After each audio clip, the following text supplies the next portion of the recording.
बच्चे में पानी की कमी होने की वजह से आईयूडी यानी इंट्रायूट्राइन डेथ भी हो सकती है।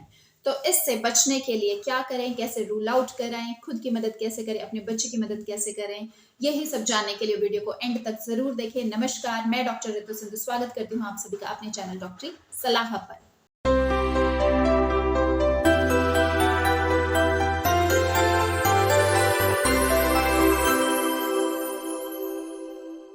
ओलिगोहाइड्रोएमनियोस यानी बच्चे के पानी की कमी का हो जाना।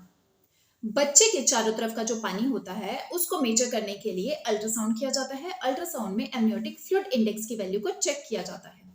एमनियोटिक फ्लूइड इंडेक्स के लिए बच्चे के चारों तरफ की, चारों कोनों की पॉकेट्स को लेकर उनको मेजर करके और उनका टोटल किया जाता है। वो जो वैल्यू आती है वो होती है amniotic fluid index. Amniotic fluid index की अगर वैल्यू 9 से कम हो रही है तो यानी बच्चे का पानी कम हो रहा है।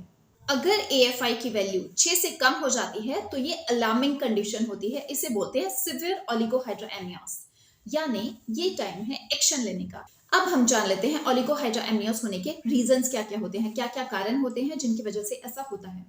जैसा कि हम पहले की वीडियोस में जान चुके हैं कि बच्चे का पानी यानी एमनियोटिक फ्लूइड की जो प्रोडक्शन होती है वो 3 चीजों से मिलकर होती है। एक तो मैटरनल फ्लूइड और दूसरा बच्चे के यूरिन से, इसी के साथ में बच्चे के लंग्स के सिक्रीशन से। तो इसका मतलब ये है कि पानी की कमी के होने के भी दो ही रीजंस होते हैं, या तो मैटरनल कोई रीजन है या फिर फीटल कोई रीजन है, या नहीं या तो माँ में गड़बड़ी है या फिर बच्चे में कोई दिक्कत है। इसी के साथ में तीसरा एक और रीजन होता है जिसमें pre mature rupture of membranes हो जाता है, यानी कि टाइम से पहले, यानी बच्चे की मैच्योरिटी से पहले जो मेम्ब्रेन्स हैं वो लीक हो जाती हैं, यानी बच्चे की मैच्योरिटी से पहले मेम्ब्रेन्स रप्चर हो जाती हैं जिसकी वजह से पानी बाहर आना शुरू हो जाता है वजाइना के थ्रू, जिसको कि लीकिंग भी बोला जाता है।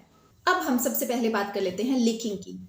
लीकिंग में जो मेम्ब्रेन्स हैं वो रप्चर हो जाती हैं। मेम्ब्रेन्स एक बैलून की तरह होती हैं। जैसे एक बैलून में कोई पंचर हो जाए तो उसको वापस से सील नहीं किया जा सकता, उसी तरीके से अगर ये मेम्ब्रेन्स रप्चर हो जाए तो इनको वापस से सिला नहीं जा सकता।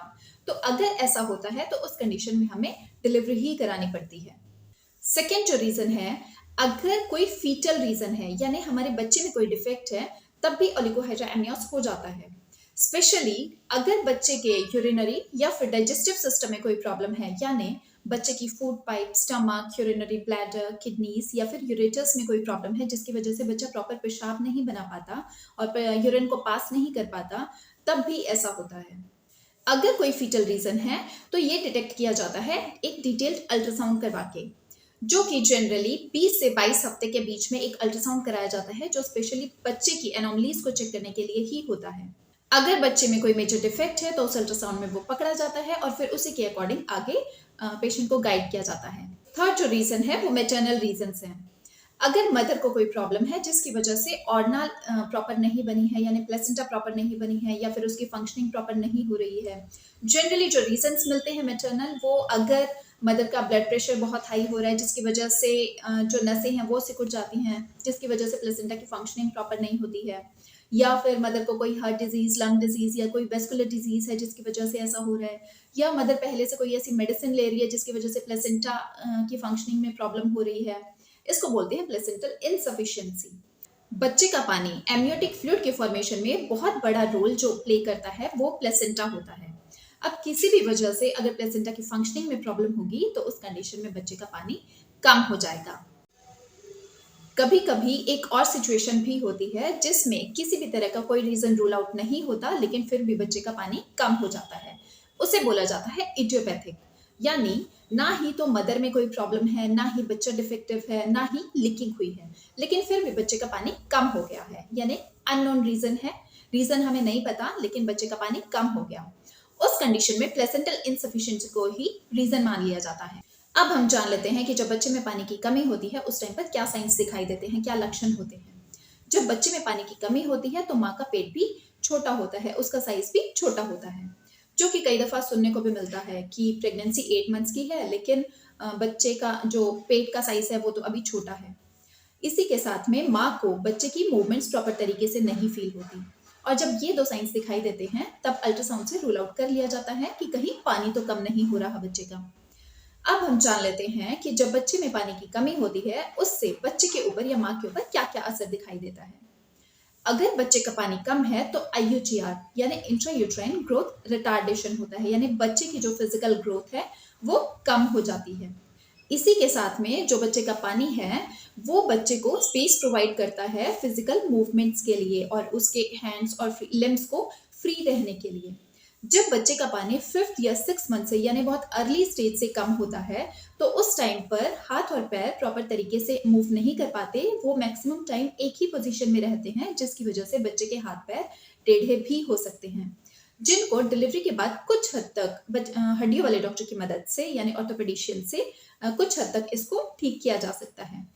इसी के साथ में अगर बच्चे का पानी कम होता है तो उस कंडीशन में नॉर्मल डिलीवरी होने के चांसेस भी कम हो जाते हैं, क्योंकि इंट्रायूट्राइन ग्रोथ रिटार्डेशन होने की वजह से या फिर पानी की कमी की वजह से कई दफ़ा बच्चे डिस्ट्रेस में चले जाते हैं और ऐसा होने से उन बच्चों में नॉर्मल डिलीवरी में होने वाले लेबर पेन्स को सहन करने की क्षमता कम होती है आमतौर पर, जिसकी वजह से ऐसे बच्चों को सिजेरियन डिलीवरी कराई जाती है।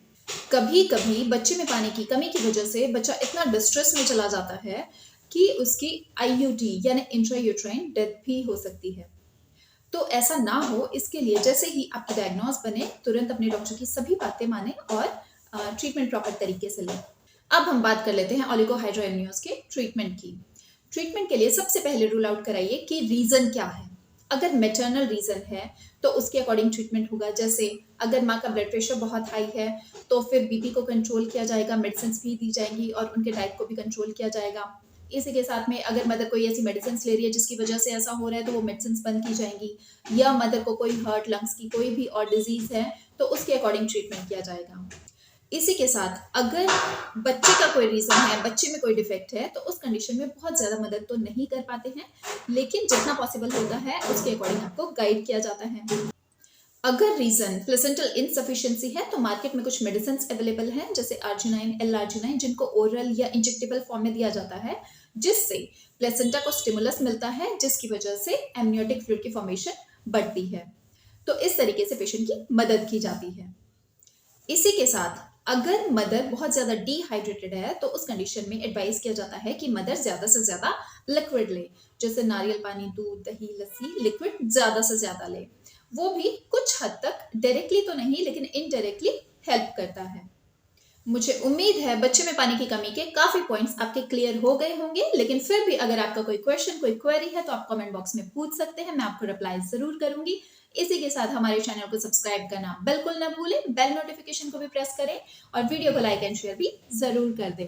Thank you.